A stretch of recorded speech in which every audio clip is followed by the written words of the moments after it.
Okay, in this part of the podcast, I'm going to go over the editorial introduction to the text by Robert Pippin. So this is something that you don't have to read. You don't need to read for class. I'll mediate it for you. But it has some good points, and he says things in certain ways that are much better than I can say on them. So I'll just highlight some of the points he makes and give you a few riffs on that.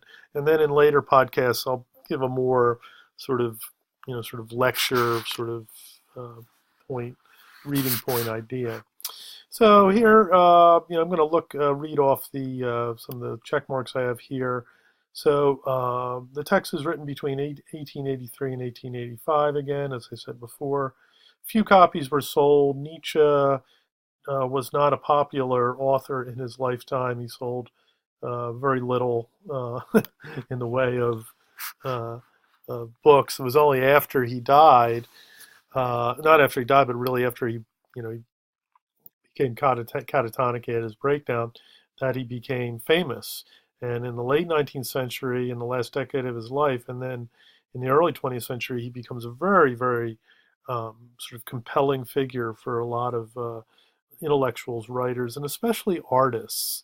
Um, so Nietzsche is taking philosophy and art and culture in a different direction, right? A more transgressive direction, right? So he's really the great sort of deconstructor of the Western tradition, of the Western education system, tradition, uh, middle class life, uh, democratic democratic life within, advanced capitalism, right? He's taken on, he really becomes this guy who, especially for artists who always have their, nose um, to the ground, are always aware of things before most of us are aware.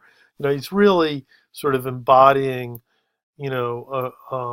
a dissatisfaction with modern life and a critique of modern life. Okay.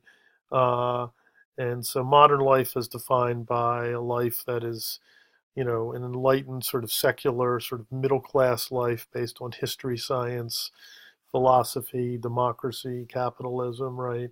So all things which push our civilization in a very progressive way gives us much more, we much more sort of full life, but there's a discontent there that Nietzsche is pointing to, which makes him very popular.